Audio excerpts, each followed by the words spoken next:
Hi Arbitree, how's it going? Ah.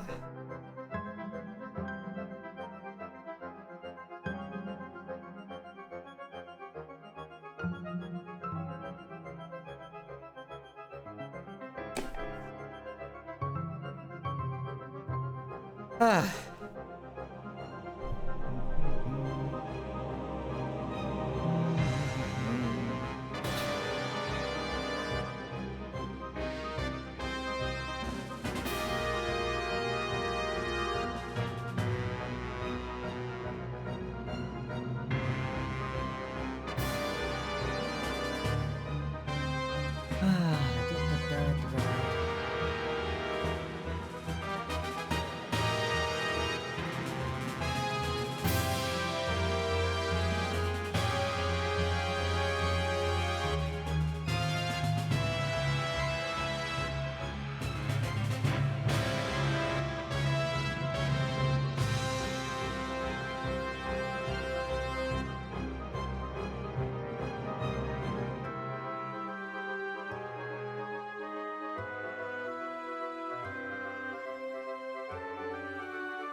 Oh, okay, no problem. No problem, Arbitree. You'll get your Shungite dose. I'll just prepare a dose of Shungite for you. Keep the 5G radiation away from you. No problem.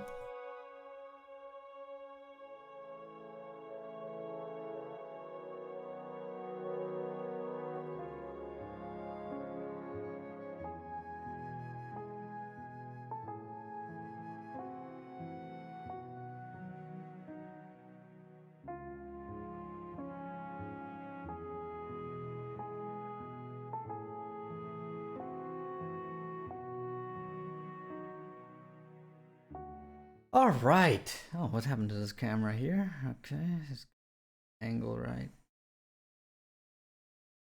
Good.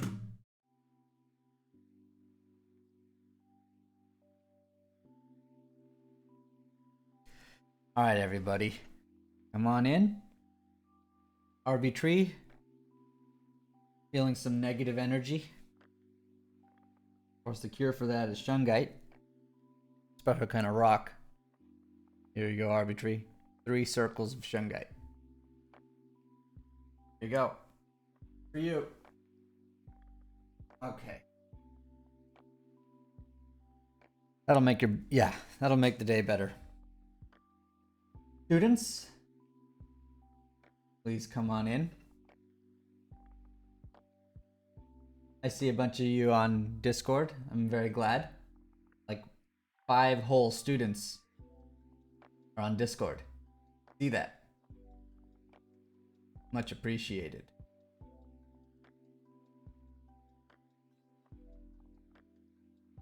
All right, so today, what am I gonna do?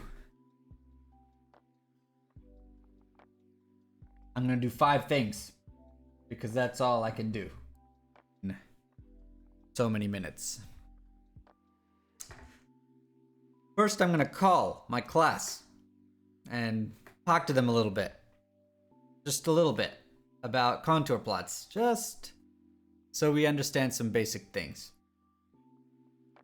Then I'll ask a question. Maybe I'll ask the question during the chat. Who knows? I haven't really planned it out. Then I'll talk about differentiable functions, like this much. Because this is not a class for math majors. It's a mass appeal class. And then the main topic, partial derivatives. And then examples, how to compute them, practice. Thank you, Gaming Geek. All right. So that's the plan. Write this down in your note cards. Okay. So, people on Discord, now there's 6.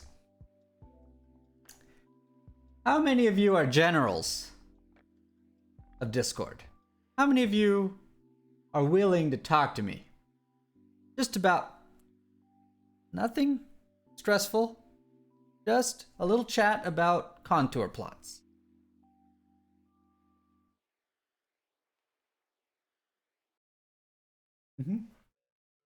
Wow, we've got a general. Awesome. Now, remember the order of operations. If you want to talk to me, you first gotta mute the stream on your screen. Gotta shut me up. And then you unmute yourself and talk to me on Discord. That order, and not the opposite order. Otherwise, we'll hear chaos. All right? Remember that. Exactly right, gaming. Okay, OpenSet. OpenSet is here. Shout outs to OpenSet. Go check them out. Really awesome streamer. For real. Like, unlike my other shout outs, this one's real. Okay. Here we go. I'm just gonna call real fast. Let's pause this boring music. Okay, I'm gonna call real fast. Gotta get my phone. Okay. Oh.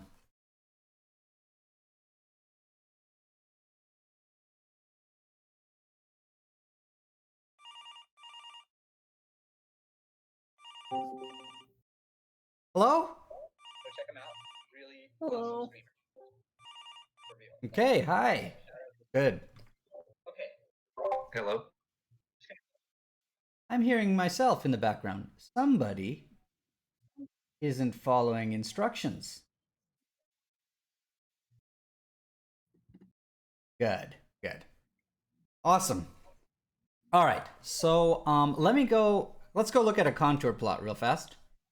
This way, I can get a sense of people's understanding. Y'all remember this one? Yes. Yeah?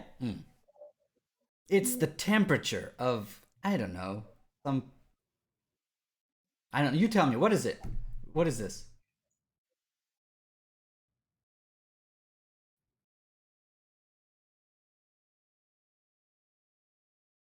What is this? Make up a story. What is this?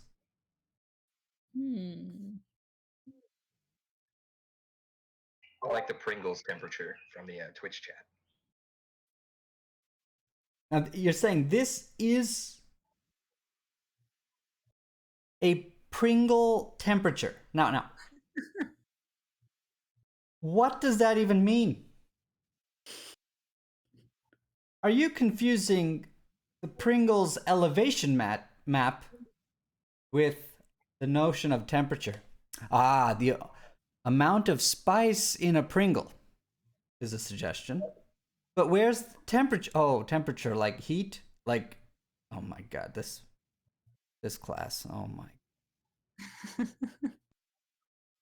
Okay, how about this? This is a map of some uh of of campus from above. And this T of xy contour plot is the temperature at various points on the map. Does that make sense? Yep. Yeah. Okay, it's confusing to try to use a Pringle in this example. So understand that first thing. Try to come up with scenarios where the contour plot actually has some meaning. Okay, that's great. And now you see this point A on the map? Mm-hmm. Mm-hmm. Here's a question. Here's a question. Which way should that student walk if they want to maintain the same temperature? As an arrow, as a vector. Like along that line. Along that curve. Yeah? Yep. Now I'm going to circle something or Yeah. trace something out. Did you mean this curve right here? Green. Delay, I know. Oh. Yes. Yes, right? Good. What do we call that kind of a curve? Parabola. Yeah, but in the general context of contour plots. Just some vocabulary. What would you call it? Is that the level set? Level set. The level curve. Or level set. That's one thing to call it. For whatever temperature is at that level, right? Okay. You can also call it contour. Just the contour at that particular temperature. For that particular temperature, right? The contour curve or level set. It's what you get when you set the function equal to a fixed number. Does that make sense? A fixed constant.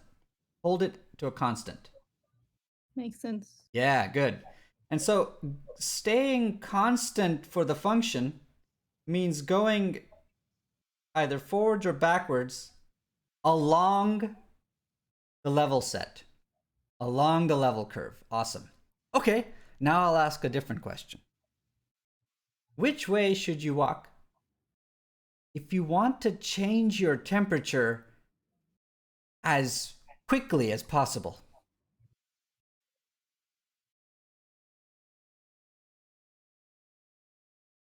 Down. Straight down? Like this?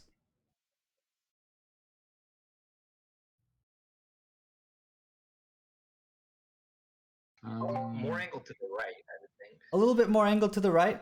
Maybe like, let me angle. Okay, like this? Straight sideways?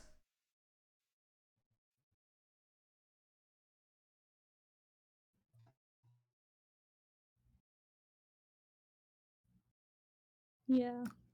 Yeah, straight sideways?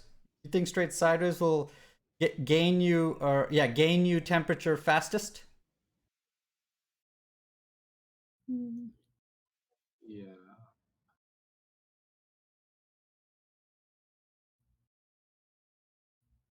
Any other thoughts? We can also go like kind of up too. Oh, if you want to, but if you go up, you'll start descending, right? Yeah. If you go straight up, is that the quickest way to lower your temperature? Let me ask another question. What if you go really, really gradually? Like, what if you go slanted upwards? Like not quite along the level set, but slightly less or slightly off of the level curve. Will your temperature drop a lot or a little bit? Little? Little bit, right? It'll be gradual. Okay, if you don't like temperature, think about literally a hill terrain, right? If you're somewhere on a hill, there's clearly certain directions where your elevation's going to be held constant. Kind of the way that the roads go, right? Right. Now, there's clearly other directions on the hill that make you work way harder than other directions. There's like a certain particular direction that makes you work the hardest. That makes sense? Yep. What would you call that direction in words in English? You're telling someone. I don't know. It's usually just kind of straight up, like the steepest way. Yeah, go the steepest way, and somehow we know which way the steepest way is, right? We ask our thighs or something. Yeah? And the Yeah. steepest way is like it's not along the road. It's not along the level curve, right? Right. It's not even close to that. In fact, it's always kind of as far from that direction as possible, right? Yep. And there's a word for this as far as possible. It's called perpendicular. That makes sense? Yes. So in this problem, if you want to change your temperature as efficiently as possible, as fast, as rapidly as possible, you move perpendicular to the level curve. Does that make sense? That makes sense. Yeah, intuitively, it's like the most efficient way to launch away from that level set. In terms of elevation plot, you would do exactly this. Your thighs already know this. They kind of intuit this. I got to go straight perpendicular to the constant part of the slice of the hill, right? The direction of most rapid increase. Everyone believe this? Yep. Yes. Kind of, and the general who said you kind of have to shift that downward vector a little bit to the right was understanding this intuition, right? Yeah, good. And conversely, if you want to decrease your temperature as efficiently as possible, you would move towards that direction and not straight up or straight sideways. It's kind of a particular perpendicular direction to the constant level direction. Kind of want to go perpendicular. Good. So we should just carry this intuition forward, especially in the next couple weeks. Is that understood? Yes, sir. All right. And what's going to come next week is we'll give a name to the vector that achieves the best, most efficient increase in temperature or in this function. It's going to be called the gradient vector. Okay. So finally, I want to add. Yes, you have a question? So this vector that we're looking for that like represents the steepest increase, it'll change when we hit a new level set, right? Like it'll change when we get to that next line you marked to, because then we would have or at least when we get to the next curve, because a different perpendicularity would happen, right? So it's not Absolutely, like yeah. Over here, for example, it goes over that. It goes kind of more that way, and at a different level set, it's like, I don't know. It's like over there. Yeah, you're absolutely right. Now there's some a little bit of a puzzle. What the hell's going on at this point? At the saddle point of the Pringle? Okay, let's not talk about that right now. But everywhere else, there's clearly like the gradient, the best, most efficient increase direction clearly shifts around and is different. Is that good enough answer? Yeah. Okay, exactly. In fact, if you tried to draw all the gradients in one picture, you get something called a vector field, where you put a bunch of vectors and it looks like grass on a piece. It looks like grass. And this is called the gradient vector field. You can put all of it together. If you were to put all of them on the page, you'd just see green, so you should just pick couple sample ones to get a sense of that vector field. Awesome. Now I want to ask you all a question. Moving on to the next topic, because perfectly 15-minute mark. Oh, wow. Okay. What if someone were to ask you, hey, you're doing Calc 3, so that means you have several variable function of 2 variables. Wow. In Calc 1, I learned about instantaneous rate of change, like derivative and so on, like the slope of a function. What if they asked you, they're just new here. They asked you, hey, what's the rate of change of temperature at this point A? What would you answer as Secretary of Defense?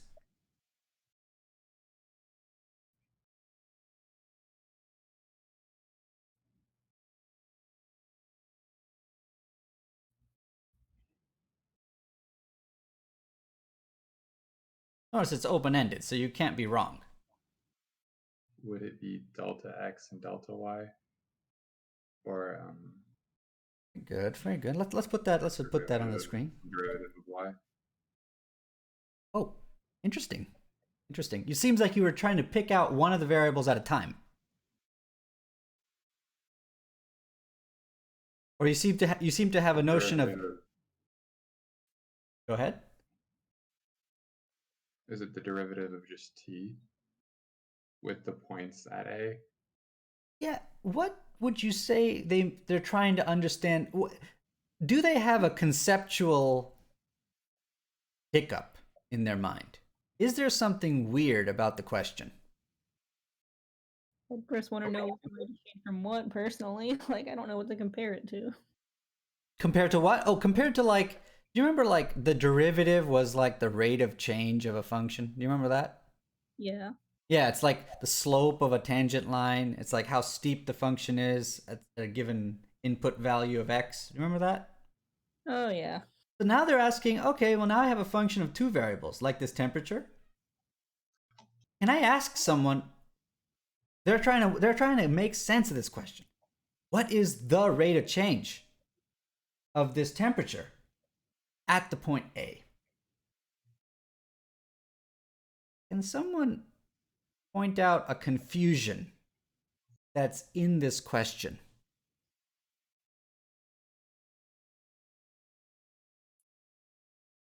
They need, instead of saying just rate of change, is like rate of changes, or like there's 2 different things that are changing. The rate of changes. Well, that's a good one. Let's write that down. Wow. Maybe we need to edit this question. Rate of changes. Now you got to explain that to the person. Explain why you think that we need to put a plural here now in Calc 3. Because now we have more than one variable. We have more than one variable. So let me try to explain this. Exactly. Let me try to explain this so that it connects with the first part of the cabinet meeting. All right. So you all told me that if I were to budge A in this very precise direction along the level curve, the temperature won't change. So the rate of change that way would be 0. On the other hand, you guys all told me that if I were to budge A this way, perpendicular, the rate of change of the temperature will be, in fact, kind of the largest, like a positive number. And if I were to budge it some other way, it would be some other number, maybe intuitively less, but not 0, because I'm changing level sets when I go off the level curve, obviously. And so, in fact, I think you all have an intuition that not only are there not just 2 different rates of change, there are infinitely many, depending on how the person decides to move to point A. Does that make sense? Yes. So in other words, when the general said rate of changes, you need to tell me which way you are deciding to poke the input point A, you need to specify a direction to poke A. And then the question will parse. Does that make sense? Yep. In other words, a hill has different steepnesses depending on how you decide to go up the hill. If you decide to go up the hill diagonally, your thighs will burn a certain amount. If you decide to go straight up meaning the gradient direction, it'll burn the most. If you decide to go the opposite of the gradient, what's the opposite of burning? Like, you will feel, what's the opposite of burning thighs? You will feel your thighs, what was that? You'll slide down the fastest, or your thighs will heal, or whatever the opposite of burning is. Yeah? So, Yeah. so you got to decide which way you're going to try to ascend this function. You got to tell me which way your XY input is being budged. All right? So that's the new hiccup when you try to extend Calc 1 derivative equals rate of change sentence to Calc 3. What does rate of change mean? First, now you have multiple rates of change, and it depends on how you decide to budge the input point. All right, now, human beings have two particular directions that they really like to budge things because they're just orderly and neat. Which directions are they?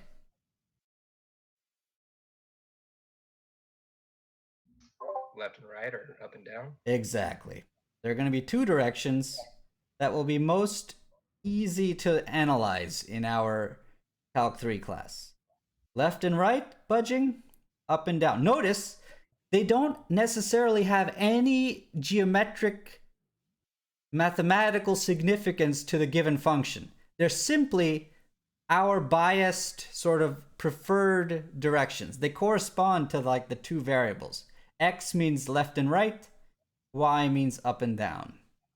Right? So just because we compute something involving left and right and up and down doesn't mean that that is the best direction of increase or it's the direction along the level curve. It has no significance in general. Is that understood?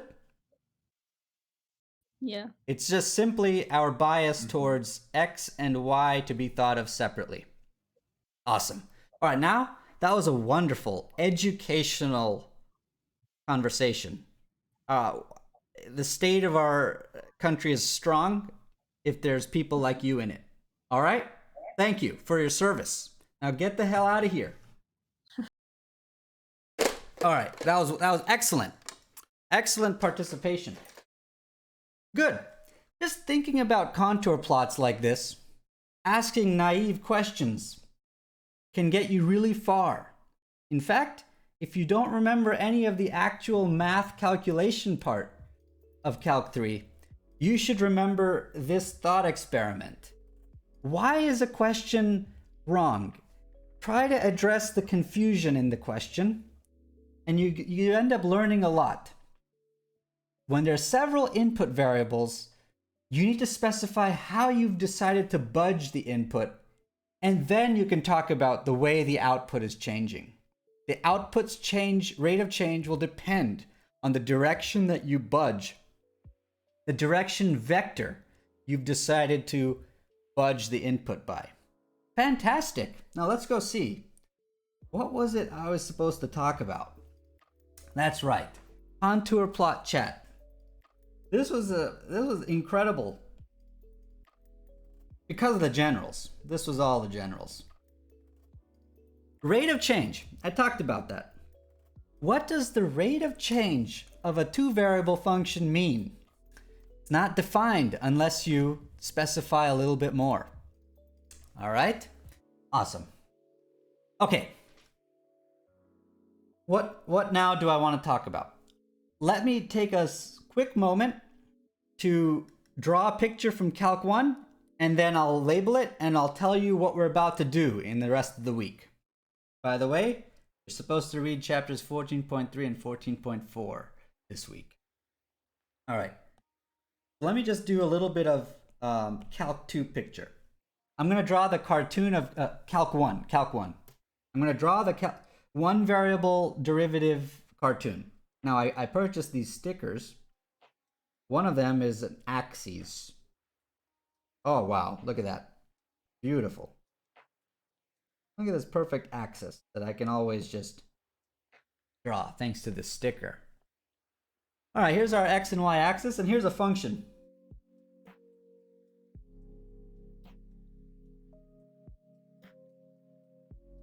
You know what? I'm gonna put a little bit of a corner in there. Sorry, my bad. Let me draw a better function. Okay, this is the graph of a one variable function.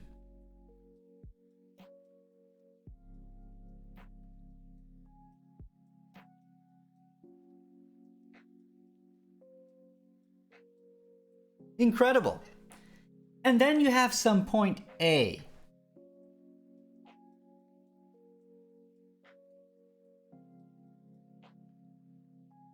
And then you're supposed to draw f of A,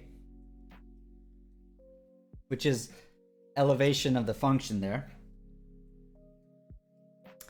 And then there was this thing called the tangent line.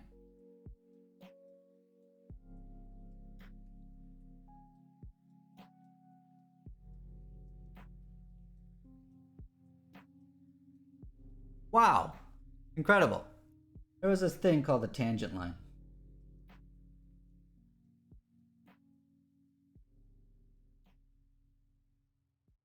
Now, its slope was something called f prime of A.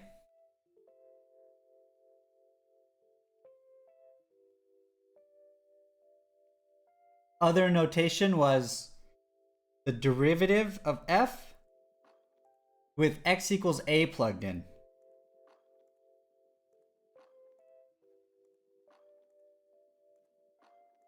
And the significance of this tangent line was the following. Geometrically, if you were to zoom in, you guys zooming in?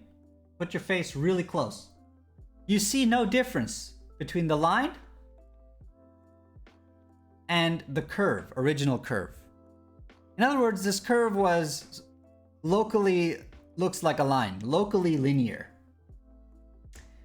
Now that was special to this curve at this point, because if you look elsewhere on a random function, it might not look locally like a line.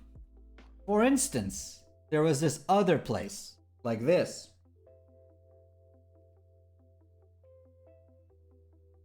At B, we say f of x is not differentiable.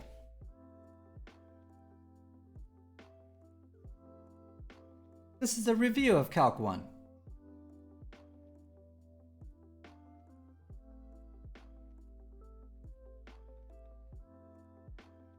And intuitively, which is good enough in this class.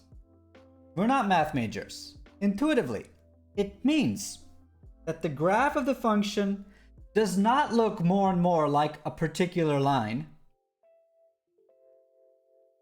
as you zoom in. It's always a pointy. Something's bad. Okay? Does it sharp. It's not smooth. Not, it hurts when you touch it there. Okay? Good. That's just a review. And now, I want you to sort of practice comparing what we're about to do with this Calc 1 story. Because what's going to happen in this week is we will be able to generalize the concept of differentiability.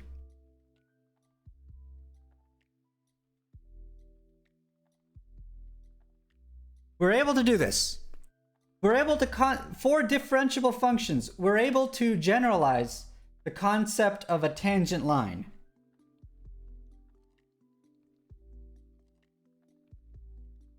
It'll become a tangent plane for a two-variable function. And then more generally, a tangent space. Okay? Good. We'll be able to compute the equation of that tangent line as well. And critical in it, in that equation of that plane or whatever context we're in, will be a generalization of the slope. Now, as we've discussed, there are several slopes.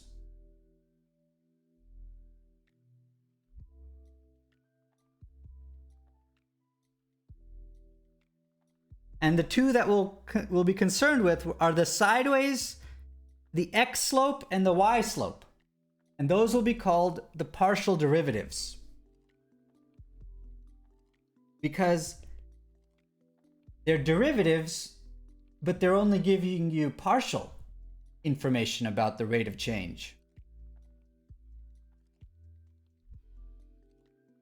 So that's what we're going to do. We're just going to generalize this picture to the higher dimensional setting. Very simple. Very important though. All right, so pay attention. Okay, let's start. Differentiable functions.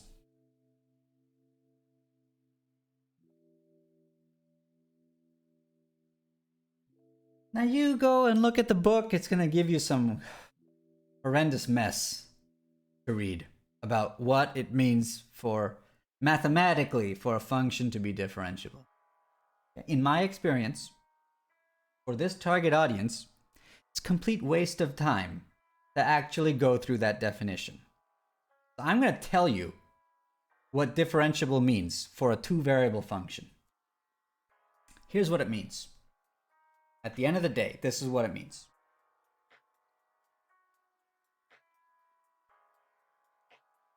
What does it mean?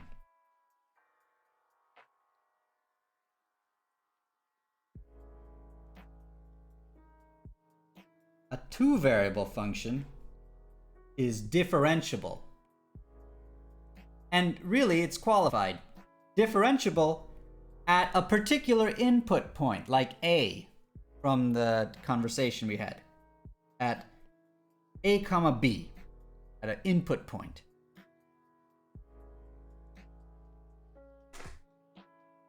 It means the following thing. It means step 1, draw the graph of this function. Now, when you draw a graph, you need to introduce a new variable for the output space. And typically that's z.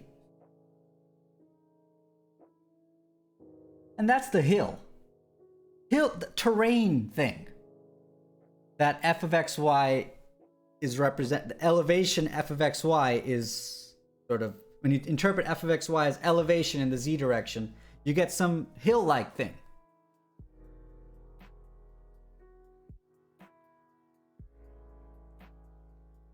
Okay, here are my axes. I have a sticker for that. I bought it just for you guys. It's way out here, right? Okay, here's z equals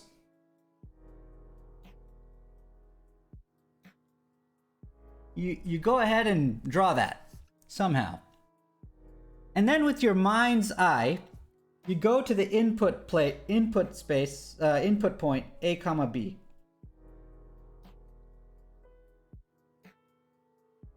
Let me try to match colors with this picture. Instead of just one number, you now have two numbers for inputs, of course. This is to be thought of as on the ground, this point. On the xy plane. It's got its output, which is some point here. On the graph. What does it mean for the function to be differentiable there? It means that when you zoom into the graph right there, more and more, you start to see more and more a particular plane. A plane, like hopefully you guys talked about how to write equations of planes in the first part of the semester, which I'm not responsible for. Yes? Okay, so it looks like a plane when you zoom in.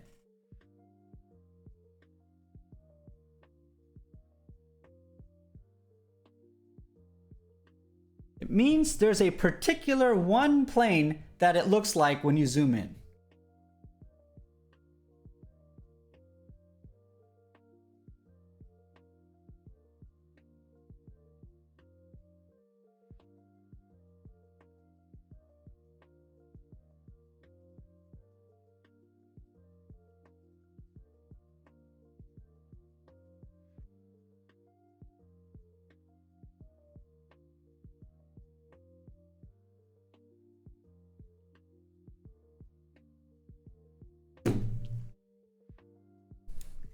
Now, the way I've drawn this picture suggests that this is a differentiable function at that given point. You see, if you were an ant on this hill, the world would look flat.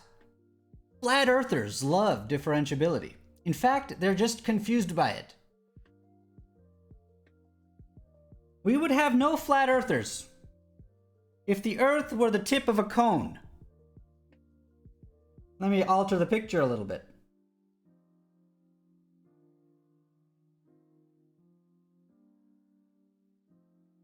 If you go to this point, B, like A prime, B prime.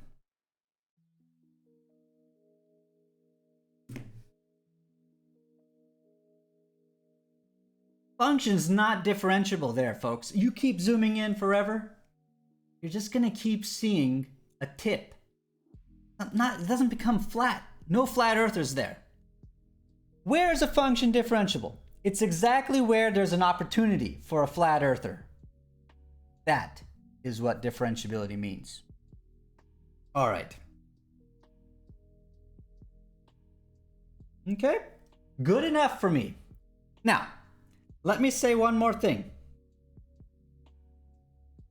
In Calc 1, when you had a point on a graph that was differentiable, there was a particular line that the graph was trying to be, or vice versa. There was a line that was best approximating the graph at the given point. That line had an equation called the tangent line. It has an equation. Y equals a particular linear function of x.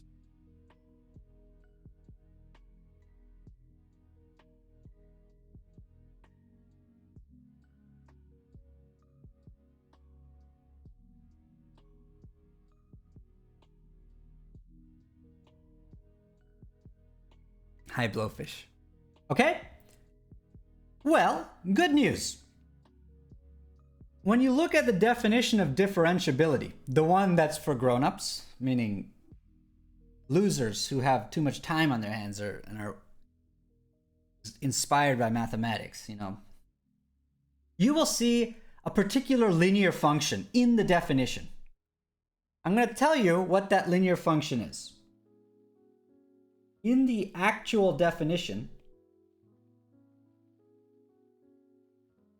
you'll see some words that don't make any sense, and there will be a linear function, L of xy.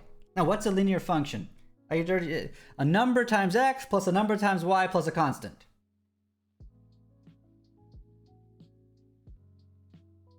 Three x minus 2y plus 7, or whatever. I don't know. Depends, yeah? There will be a particular linear function in the definition of differentiability. Let me tell you what role that linear function plays. That linear function is the equation of the tangent plane, the plane that the function is trying to be or is best looking like at that point, according to our intuitive understanding of differentiability.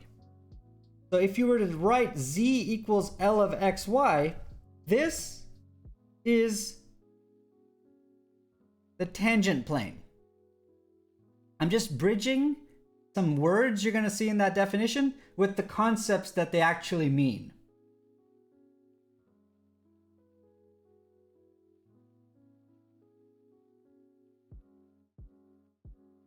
Okay?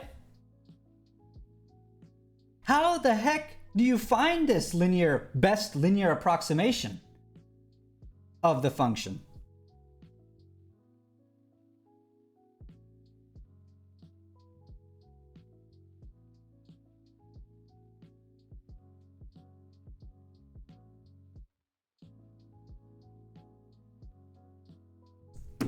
How do you find it? You'll know by the end of the week. Okay? It'll involve 3 calculations. 2 of which I'm now going to move on to at this point. Any questions about what it means for a function to be differentiable? We're going to go with the flat earther position. Is that okay? Is that understood? Let me know.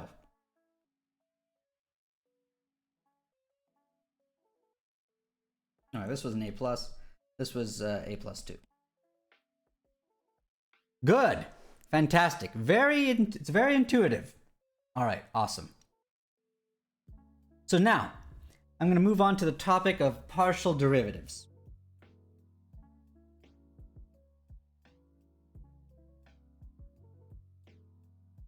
A function of 2 variables has multiple rates of change. It's not a well-posed question. What is the rate of change of a function? Okay, for convenience, it's good to calculate 2 particular ones, and they're called the partial derivatives. And now I'm going to show you how to find some. All right. So here's an example. Suppose we had that temperature thing, and I'm just going to tell you what that temperature function was. I think it's this. I have to check, but we'll go with this. F it. We'll do it live. This is our function, 2-variable function. All right. Now, I'm going to give you a particular input point. I don't know. What was A? Who knows? A looks like it was 1/2, comma. You know what? I have no idea what that point is. 1/2, comma, 1. Okay, whatever it is. Doesn't matter.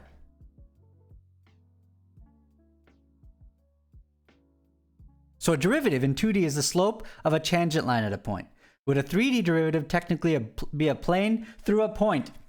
Okay, Toaster, yes, meaning there is a plane now which best represents a given function at a point. If you would like to call that the derivative, good for you. However, a plane now has 2 different slants. For example, it's got the x coefficient slope. There's 2 m's. There are 2 slopes for a given plane. And so what we're about to do is we're about to say what those 2 numbers are. All right? They're going to be called the partial derivative in the x direction and the partial slope or derivative in the y direction. But yeah, there's just one. Together they help produce one particular plane. Okay, good. So here's a situation, and now the question is, here's a question. Calculate the way t changes, or the slope of t, or the rate of change of t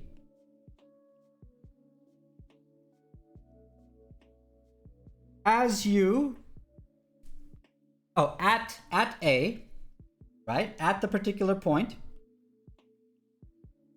And now generals understand this perfectly, but the rest of you, I gotta say something now. Most important clause: as you budge x but hold y constant.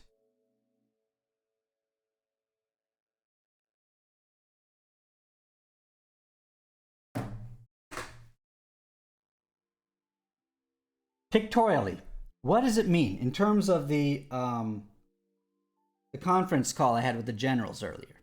It means this one.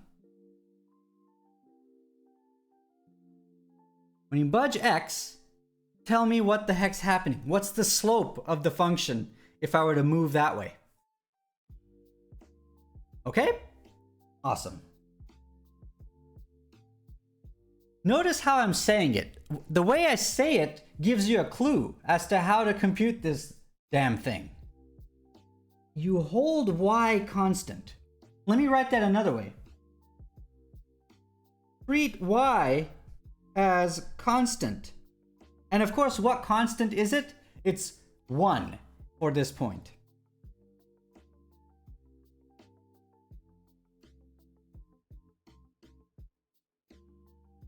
But what's important is that we're holding y constant, and once I do that, this becomes a one variable function of x. Right? Because if I'm holding one number constant, there's only one other input. It's just the x. Right? So that is the clue for how to do this calculation. So then the answer is this. It's called the partial derivative of this function, the x partial derivative of this function at the given point. It's symbolized by this.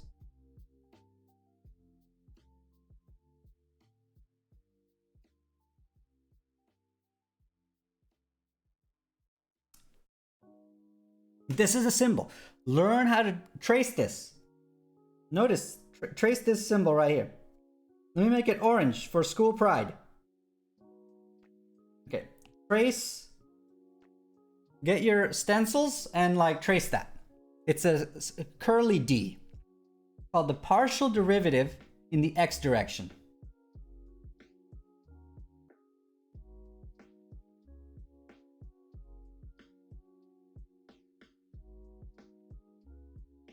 Or with respect to x. That's a more respectful way to say it. You're giving respect to the variables. With respectful to x. I'll leave it there because I don't make mistakes. I'm the teacher. All right. How do you calculate it? You just take this expression, do calc 1 to it, and treat y like it's a number. Because it is in this word problem. All right? Let's do it in this example.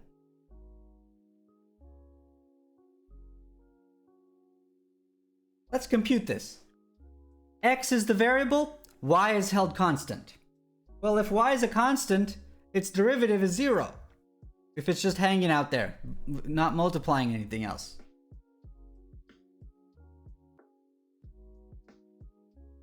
Now, okay, this is 2x. Now, this calculation is really good because, in fact, I've computed the x partial everywhere. Anywhere you'd like me to think about this problem, I've now got it all locked in. This is like, it's like finding f prime of x rather than only f prime of 3. And now you plug in. You plug in, apparently. Pen's messed up. Okay, you plug in a, which is 1/2 for x, 1 for y. And of course you get something.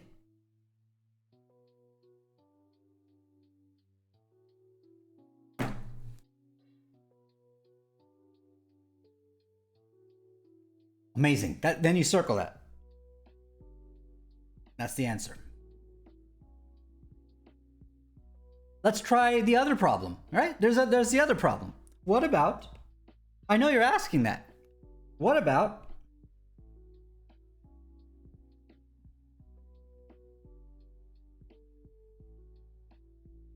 well, what about it? It's a different word problem. It's a different question. But can we calculate it? Damn right we can. Treat x constant and only think of it as a function of y.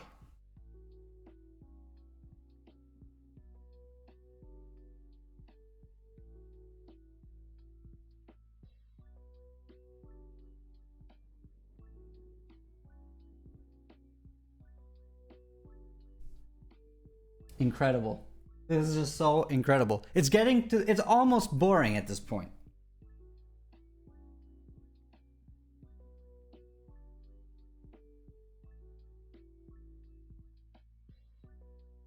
Now, at the given point, if they ask, what about at this one point? A. Okay, now you gotta get your point, 1/2 1. You plug it in. 1/2 1. Now you do a little bit of mathematics and you get -2. These answers make sense. Look, I told you that this t of xy was just x squared minus y squared. I just told you that. All right. If you believe that, then apparently we calculated this way's slope. It was +1. Okay. And then, pay real close attention. Then we computed this way's slope. And it was -2. It was steeper that way down than it was increasey that way up. Does that make sense to you? Based on the direction of the level curve? I think it'll make sense to you, in fact. All right. Good. So, partial derivatives. Easy peasy. Super easy. Computing partial derivatives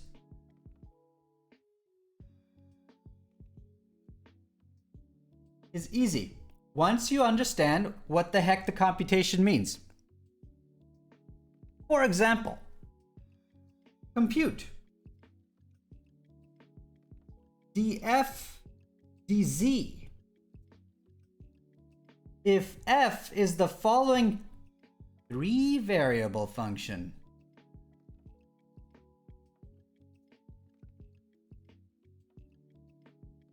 I just made that up right now. Let me make it a little bit complicated. Okay. Now, we haven't discussed this much. How do you picture a 3-variable function? 2 variables, you got a contour plot. 3 variables. Think about it at home. All right? There's some good answers out there. Think about it yourself. But it's a 3-variable function. Look, every point in space, you plug it in, there's a number attached to it. That's it. That's how you can think about it. Now, what is df dz? Purely as a math problem. Easy. It means you treat x and y as constant and only consider the expression as a function of z.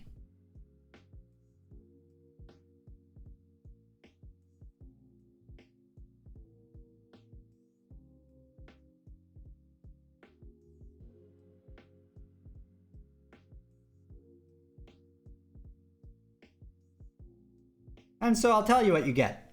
Oh, this is just a constant times z cubed. Well, what would I do if it was like 5 times z cubed? I would take the 5, 3 would multiply it, boom, boom, bing. I am a toaster. Exactly, got it right. I think. I mean, I gotta remember what the derivative of cosine is. Yeah. Okay, so this is xy squared times 3z squared minus sine of z.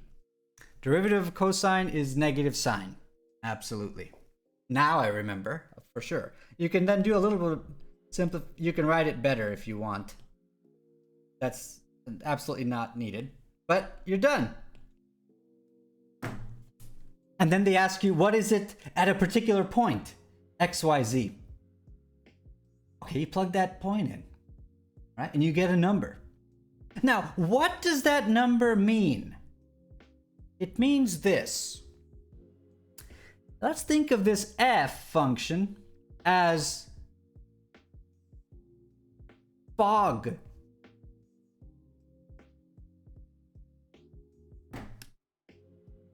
Hey, quintuple A. Fog. Does this make sense? How much fog is at the point in space XYZ?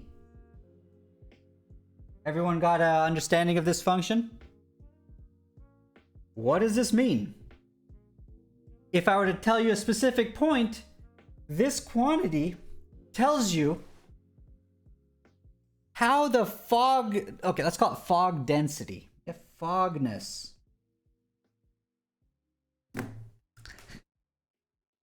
This is telling me how the fog is changing. If I were to move a little bit upwards, a rate of change of the fog. If I were to move upwards in my spaceship, that's what this means. Very simple interpretation. Partial derivatives are easy. All right, let's go see if any of these examples scare you.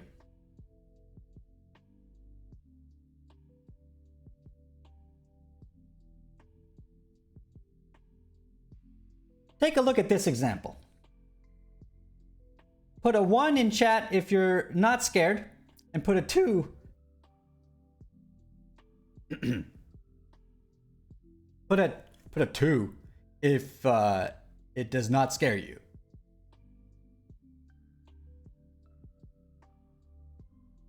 I mean, if you are scared. 1 if you're not scared. 2 if you're scared. Wow, we've got honest people.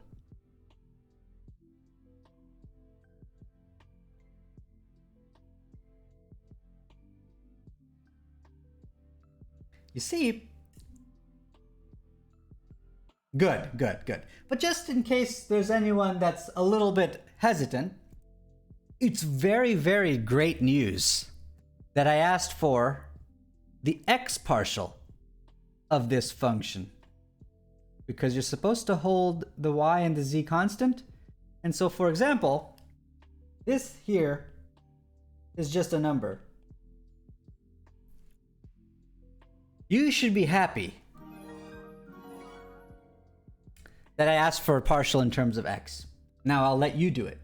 The answer is 3 times sine of yz, and then you plug in these numbers. I want you to do it though. Now, next. Ooh. Okay. Now it's getting, okay. No, let me do it. Positive 1 for you're confident. Negative 1 for you're scared. Way better number system. Positive 1, confidence. Negative 1, scared. 0 doesn't count.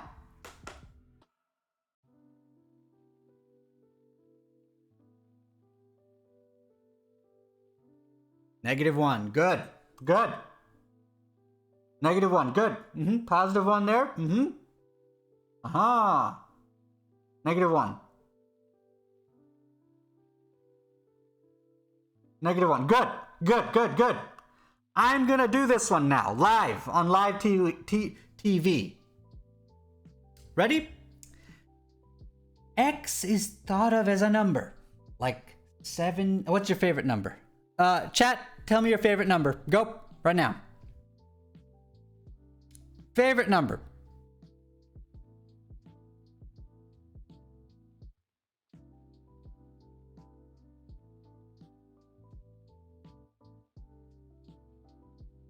Seven, 17. Good. Just keep spamming your favorite numbers in the chat. Ready? Okay. That number you put in for x and you kind of carry it through the calculation. So now, when I see this, here's what I see. I see 20. Okay, awesome. What I see is a number right here for the x. That number that you like. And then it's like y times cosine of something y. And so what I'm feeling is product rule.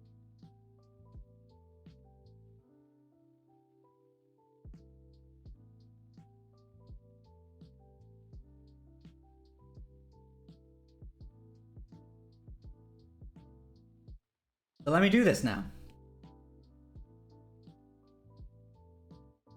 It's just a one variable calculus problem. Y is my variable, everything else, number. Okay, let's do it carefully. It's gonna be the derivative. So it's the derivative of y times cosine of xy. And that is by the product rule right here. For this product, it's this times this without derivative plus this times this one with derivative.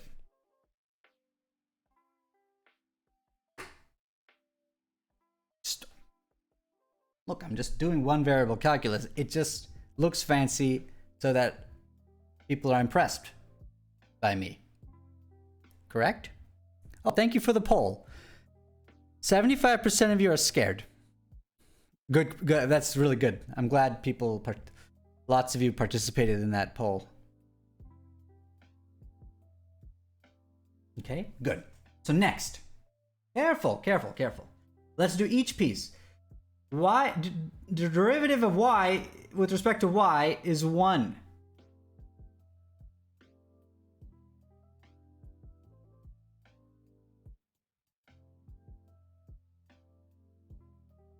Plus sign y times, and now I got to do this one. But this isn't just cosine of y, which Toaster told us its derivative is negative sine of y. No, it's not just cosine of y. It's cosine of 17y for VNV, or cosine of 3y for C Jane Play, or cosine of 20y for Gaming Geek, or cosine of 0y for VNV, hydrocannabinoid, cosine of 7y. So what do you do when you have cosine of some number times y and you're asked to take the derivative? What comes into play? What's it called?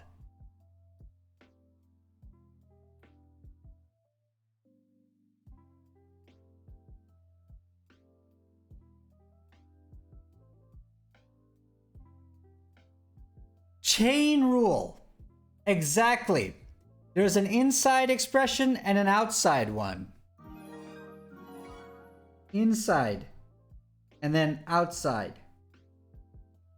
And so you take the derivative of the outside with respect to y, and then you multiply that by the derivative of the inside. What is the derivative of the inside? With respect to y. Jumble. What is it? What's the derivative of our inside with respect to y? This is your chance. This is your chance to impress the substitute teacher. Everybody wants to do that, right? X, absolutely. Everyone wanted, in high school, everyone wanted to impress the substitute. That's what substitutes were treated like, right? Of course.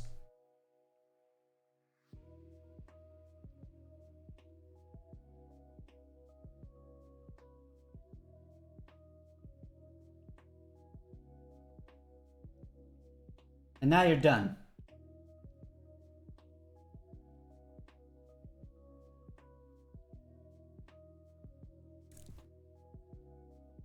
Got it? See, you guys can do it. All you gotta remember, breathe, and you get to remember, what's the variable and what's the constant? And just use chain rule, product rule, all the things, quotient rule, as if it's a one variable problem. All right? Wait a second. This substitute, I don't like the substitute. They're gonna make the class way too hard. Look at this one. Look at this one.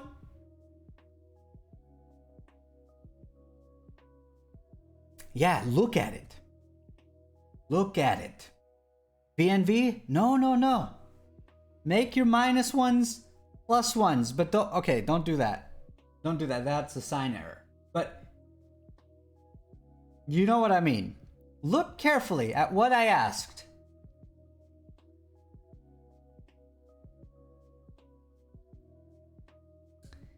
This looks like a minus one.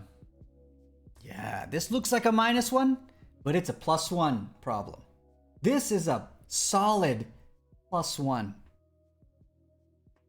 Don't panic. Don't panic. The panic doesn't help you. Just sit through it and see if there's anything that gives in the problem. Which partial are they asking for? Z. Well, thankfully, this pile of garbage is just held constant. Because x and y are held constants. This part too.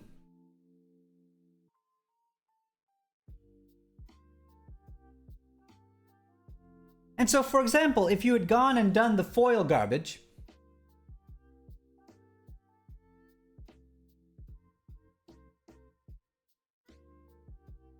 you would end up with some trash. Blah, blah, x's and y's plus z squared times tangent of all this. Cube root? Is that a thing? Yes. Ha! Incredible. Okay. But now I'm taking derivative with respect to z. Well, this part becomes 0. And this is a coefficient. It's like 10. So this part experiences the power rule. And it's just times the constant. The constant can be multiplied afterwards.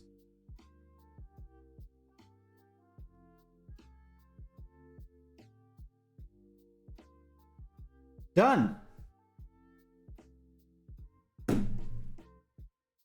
Not hard. If I had asked for the other ones, a little bit bad, but still doable actually. Still performable, but I will not subject you to that at this point. Okay? Any questions about these examples? You'll have lots of practice in the book, and for homework, of course. Math is not a spectator sport. But you understand that it's not actually hard to compute. It's just one variable differentiation you got to review. Don't forget chain rule, and of course product and quotient, all that. But specifically chain. Seems like between Calc 1 and Calc 3, people believe that the chain rule takes a break. Okay? No, that's not true. Don't forget that. But now you can go on and calculate these things. All right? So next, finally, to end this lecture, I'm going to tell you about differentiable functions one more time. What you need to know about them for this class, and then a grand conspiracy. Okay? That's it, and then that'll be the end of class. All right, so this was good. For this, make sure you understand the conceptual meaning of these calculations, these two derivatives that the generals understand perfectly because they are the ones that invented it in the phone call. If you go back and listen, the ideas came straight from the generals. Okay. Now, we did some practice and examples, but I want to tell you now about a grand conspiracy. So first of all, let me comfort you when it comes to whether a function is differentiable or not.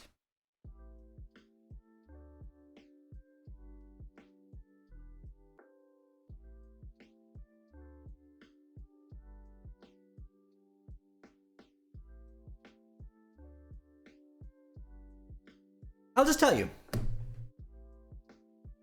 Every polynomial you can write down. Ah, y squared z minus 7 10 plus 49 pi. Polynomials. Totally good.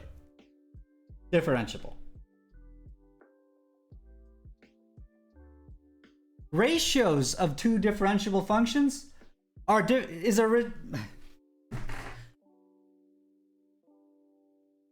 okay, the ratio of two differentiable functions is differentiable where it's defined. Because you got a ratio now, right? Issue.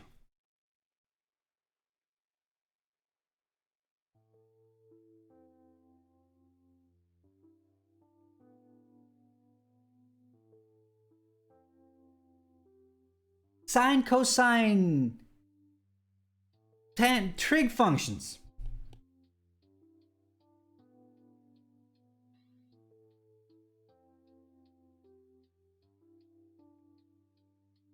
Where they're defined, of course.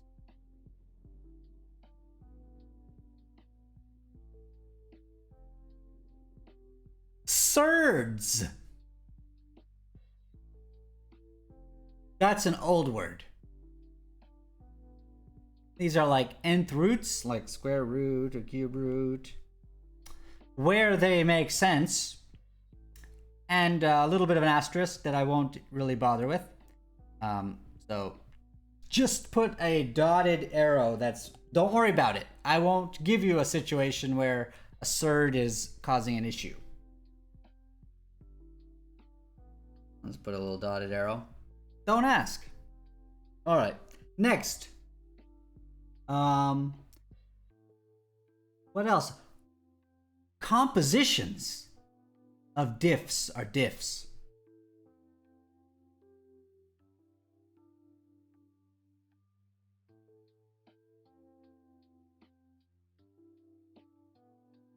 So you can put one function inside another. And as long as you look on the locus where it's defined, and the inside is differentiable and the outside, the whole thing's differentiable. Good and rosy. Locally linear. There's a tangent plane that represents the graph best. Not sharp. Great. In fact, all the functions that I ever ask you about in this class, or we discuss, they're going to be in this class, in the class of differentiable functions. All right? So don't worry about the non-differentiable ones. And now I'm going to tell you something crazy.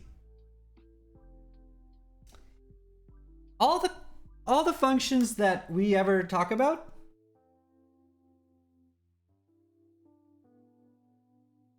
will have the following curious property, in case you were wondering.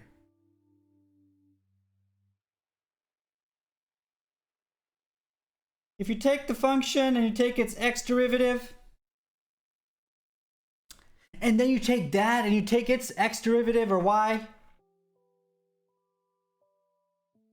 and then you take that and you take another derivative of it, I don't know, whichever way. And then you do this to it. All the calculations will never run into problems. You'll always be able to do the calculation. All right? The partials done in any order always yields a sensible calculation. There will be no 1 over zeros that suddenly pop up where there shouldn't have been, etc. These will all make sense.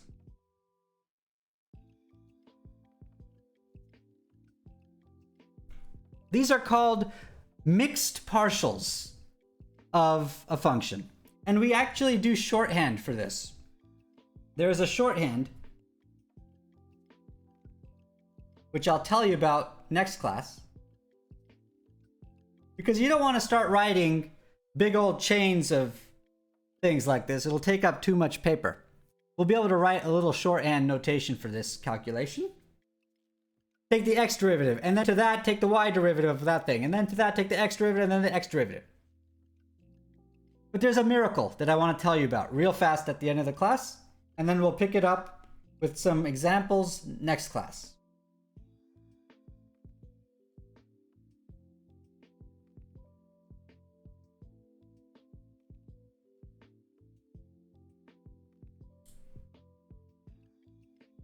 There's a miracle of mixed partials for all the functions I ever ask you about in this class. Let's just give a name to those. Nice ones. Okay? It'll be that if you do this mixed partial second derivative type calculation, you get the same result as if you did it the other way.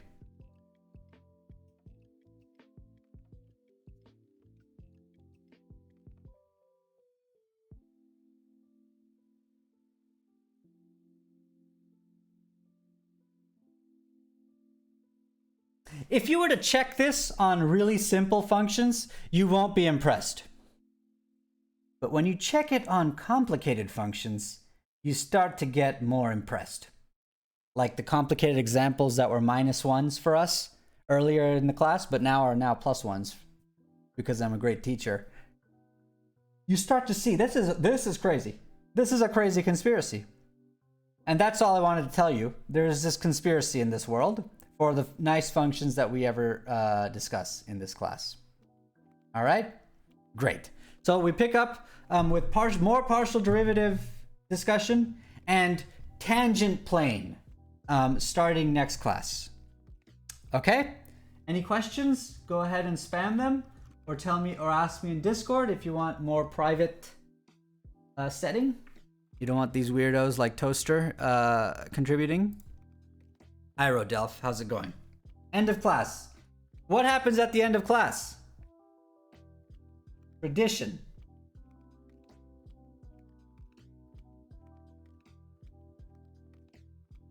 Endorphins, that's right.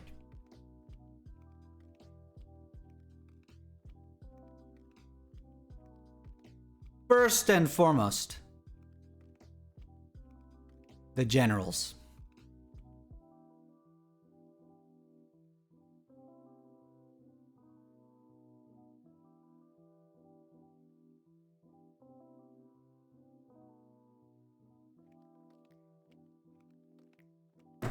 Thank you. That was a really good discussion. I liked it. We learned a lot. You might not feel like you did, but something happened there. Keep thinking about that example. That discussion. All right. Next. Toaster.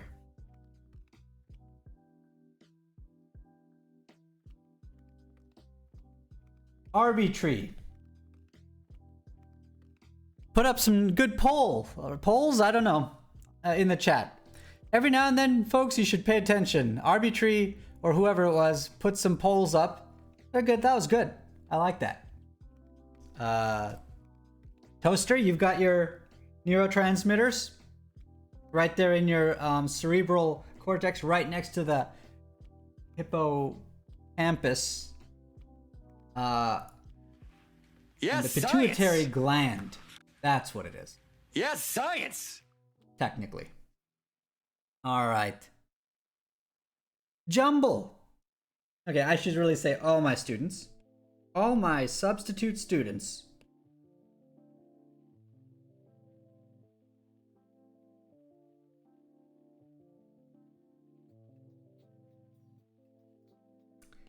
.3. Read.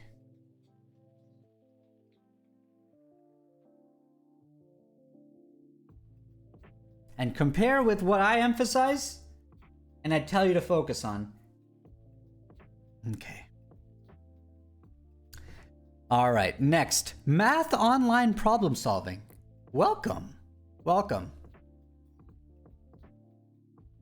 Math online problem solving.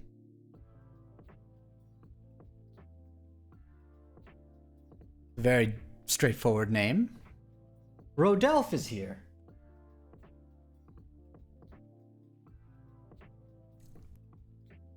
Okay, Koyo. Okay, Ko.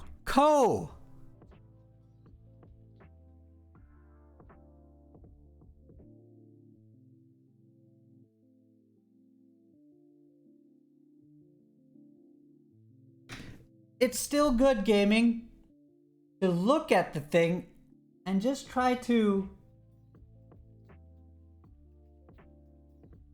Okay, don't look at it then. Just listen to me. You know what? Just screw it. Just listen. Hey, Sudokus.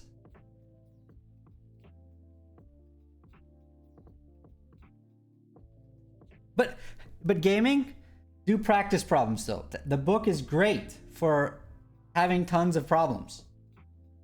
Do practice problems. Bulk up in that technical skill. So you don't get, so your minus ones become plus ones more and more. Don't do that. This is a terrible way of phrasing it. I shouldn't have started this okay. Students are going to make all kinds of sign errors now. Hey, you want twisted cubic? Sudokas? There you go. There's your twisted cubic. You see that twist? Rational normal curve, degree 3.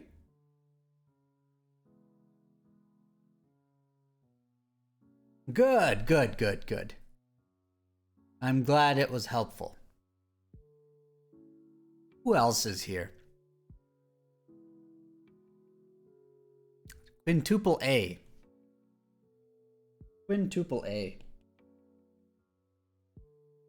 Calc 3 superstar from last summer.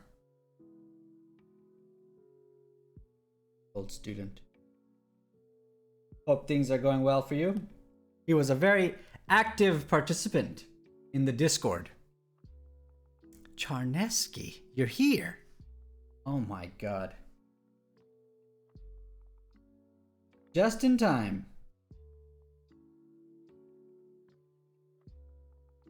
Hope semester's going well for you. I gotta shout out Charnesky. Hey, go check out Charnesky. Not sure. Are you streaming computer stuff?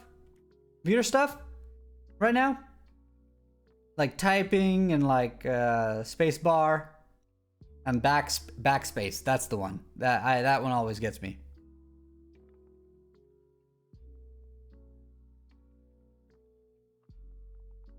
Okay. But yeah, go check out computers. Is that good? Yes, got it. I'm not good with computers, so I don't know if I said the right things. Hey, Spaceberry, welcome. Welcome, Spaceberry. Here you go. You made it right in time for the credits. New friend. Here's your attention for the day. Hope you have a good one. All right, folks. Who else? Open Set was here. Folks, you need to be super... Whenever you see that name, be impressed. Okay?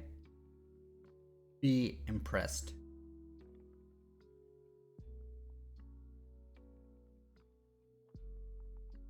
Why? Go check them out. Go follow them. I don't know how to explain it. I literally have no words. What does the quadratic pencil do? It shows you... Well, Rodelf, you gotta click it. Did you click it? See ya, gaming. See ya. Pay attention on Discord. I'm gonna send you all a message. See ya, Toaster. Rodelf. Okay, there you go. Quadric of pencils. Ready? Here we go.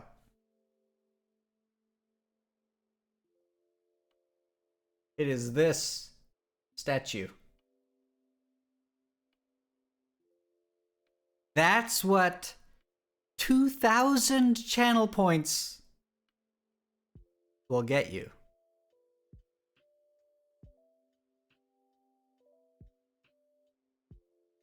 Okay. Okay, it's worth it. Totally worth it. Yeah, worth everyone. Yes, yep.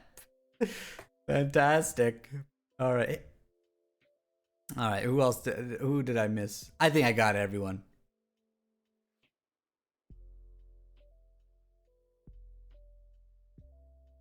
Spaceberry, you're looking at manifolds? Is that like some, are you saying in some class? Okay, Charneski wants 27 lines. All right. There are these things called cubic surfaces. They're very dear to algebraic geometers. Here's one. Just made it real fast out of a piece of paper.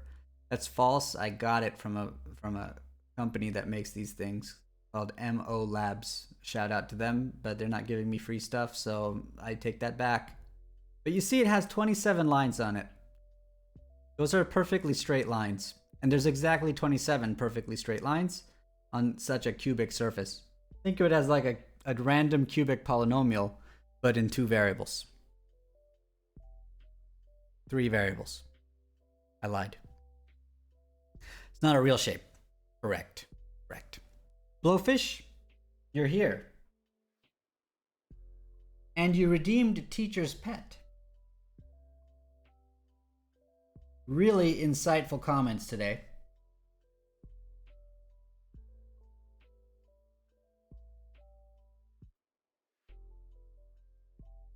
Keep it up. Your trajectory through the semester has been incredible. Great. Oh, thanks, Spaceberry. Okay, folks. Today's a Tuesday. So on Tuesdays, I have to get my thoughts straight because Mondays and Wednesdays are a complete disaster. Intellectually, for me. So now I gotta go. Make sure I know what I'm gonna say. Various points of the day. On Wednesday, which is tomorrow. Alright, so thank you all for being here.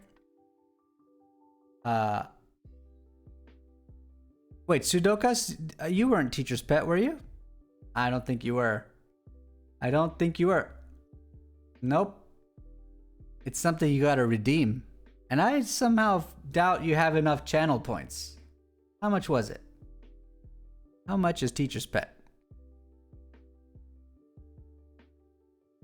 2,000. You're gonna have to gamble a little bit whenever we do gambling on stream. All right? Great. Let's get out of here. Who do you want to go to? Who's out there? Let's be good community members. No. It's fake channel points. Dr. Young's lab. 100%. Let's go. Let's go spread the love to Dr. Young's lab. All of you. All of these people who made class great. Especially the generals of Discord. Much appreciated. Okay, thanks for picking up that phone call. 3 a.m. phone call. You're always ready, generals. All right, Dr. Young's lab. Hell yeah. Let's go there. Spread the love. Yes, it is, Charneski. It absolutely is. Okay, stay with me. Don't flake on me. Look, it says 18 viewers are ready to raid. Now, how many of you are gonna bail suddenly? Come on. Let's go all one group. Ready? Let's go.